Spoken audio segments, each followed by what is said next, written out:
तो महात्मा गांधी आप सब जानते हैं, डॉक्टर भीमराव अंबेडकर, सब लोगों के सहयोग से ये निष्कर्ष निकाला गया कि अगर कोई भाषा है जो इस देश को उत्तर से लेकर दक्षिण तक, पूर्व से लेकर पश्चिम तक एक सूत्र में पिरो सकती है तो वो हिंदी है।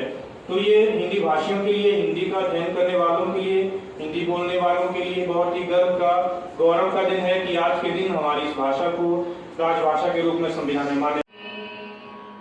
शक्ति दे मां, भक्ति दे मां, शक्ति दे मां, भक्ति दे मां, ज्ञान का उजियारा दे, ज्ञान का उजियारा दे।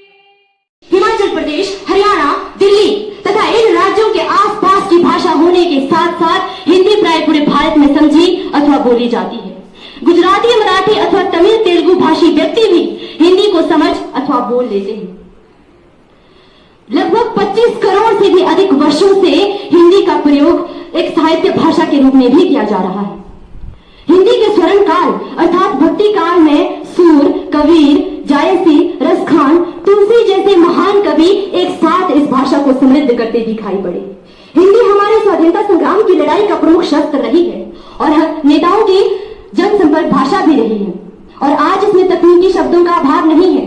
हिंदी की लिपि देवनागरी है जो कि विश्व की सर्वाधिक वैज्ञानिक लिपि स्वीकार की जाती है। इसीलिए जो अंग्रेजी को हिंदी से ऊंचा बताते हैं, जो अंग्रेजी को हिंदी से ऊंचा बताते हैं, जो अंग्रेजी के दो शब्दों से अपनी शान बढ़ाते हैं, साथियों मेरे उन हिंदुस्तान के निवासियों को बस इतना बता देना, मेरे उन हिंदुस्तान के निवासियों को बस इतना बता देना कि आज आजाद होकर भी वे अंग्रेजों के गुलाम कहलाते हैं, कि आज आजाद होकर भी वे अंग्रेजों के गुलाम कहलाते हैं। लंबे समय से मान भी लिया जाए तो भी इस विदेशी भाषा को ढोना कहां तक उचित है? आप सब मुझे बताइए, क्या कोई अपनी माँ को इसीलिए छोड़ देता है क्योंकि दूसरे की माँ उससे अधिक सुंदर दिखाई पड़ती है? अरे मैं ये नहीं कहती कि हमें अंग्रेजी पढ़नी या बोलनी नहीं चाहिए या फिर अंग्रेजी को भारत से उखाड़ फेंकना चाहिए, परंतु इसका उपयोग केवल एक ऐच्छिक भाषा के रूप में होना चाहिए, ना कि अनिवार्य भाषा के रूप में। हमारे अहिंदी भाषी क्षेत्रों से आने वाले राष्ट्रीय नेताओं का भय है कि यदि हिंदी को राष्ट्रभाषा बना दिया गया तो वे सरकारी नौकरियों में पिछड़ जाएंगे और हिंदी भाषी क्षेत्रों के लोगों को लाभ होगा। वास्तव में ये सब बातें व्यर्थ है। भाषा को नौकरी और रोजी रोटी से जोड़ना सरासर अनुचित है। अरे हिंदी तो भारत के गौरव का प्रतीक है और इसके विकास में सभी भारतीयों को सहयोग देना चाहिए। हिंदी किसी प्रांत, जाति अथवा संप्रदाय की भाषा नहीं है, अपितु यह तो एक विकसित और एक समृद्ध भाषा है। मिले दुनिया की अनेक ऐसी कंपनियां हैं जिन्होंने हिंदी के विशेष चैनल शुरू किए हैं। दुनिया की सबसे बड़ी ब्रिटिश ब्रॉडकास्टिंग एसोसिएशन आरंभ में 1 घंटे हिंदी में समाचार देती थी, अब उसने भी हिंदी का एक पूरा चैनल शुरू कर दिया है।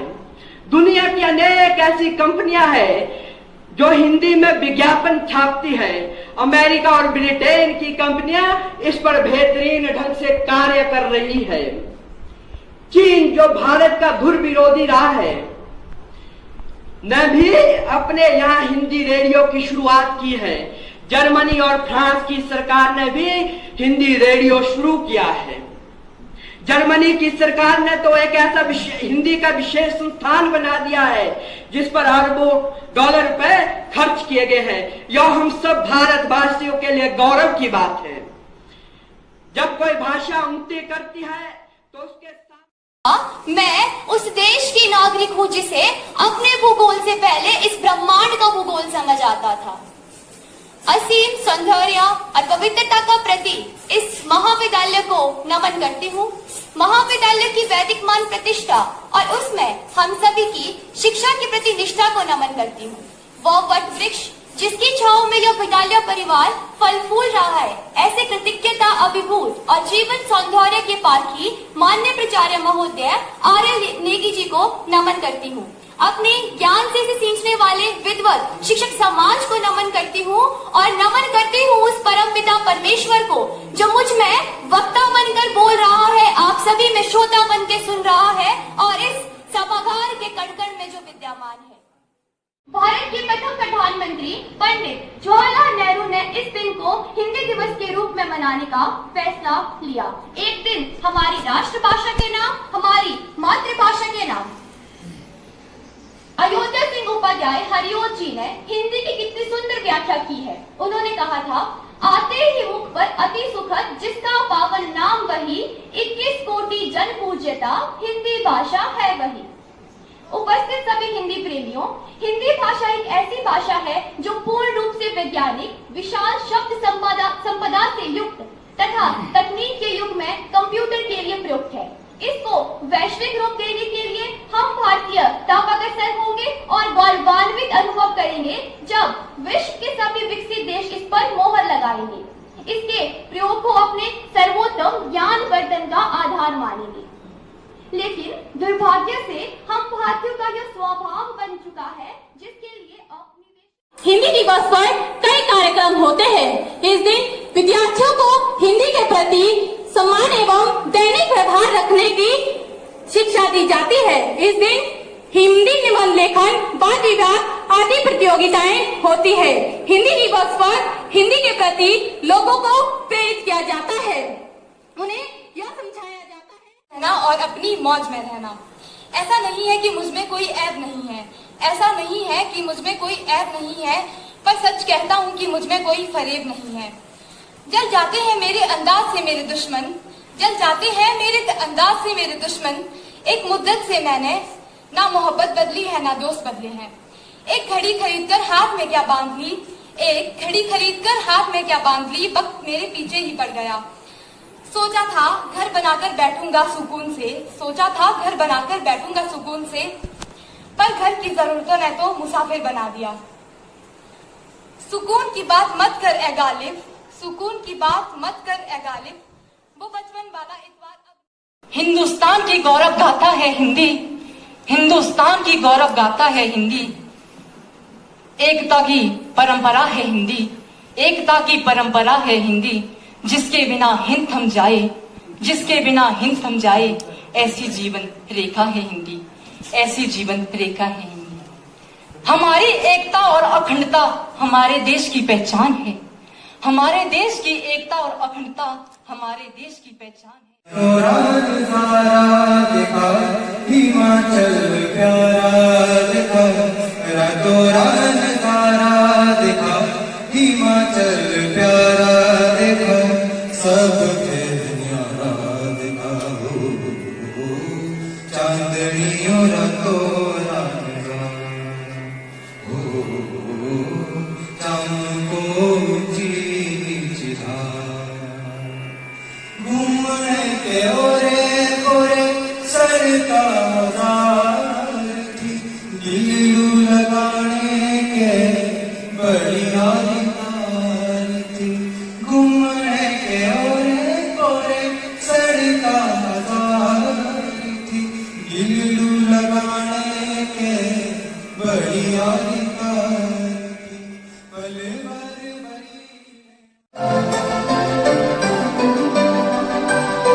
यमुना जी तो काली काली, राधा गोरी गोरी।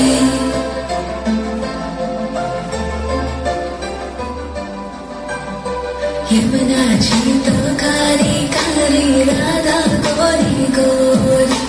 वृंदावन में दो बछावे बरसा मेरी छोरी। राजधान राधा जी की राजधानी लागे, राजधानी लागे।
बातें जो दिल की है दिल में रखना पिया, तो ना खोलूं मैं खोलूं ना लफ्तों पर आंखों से सब कह दिया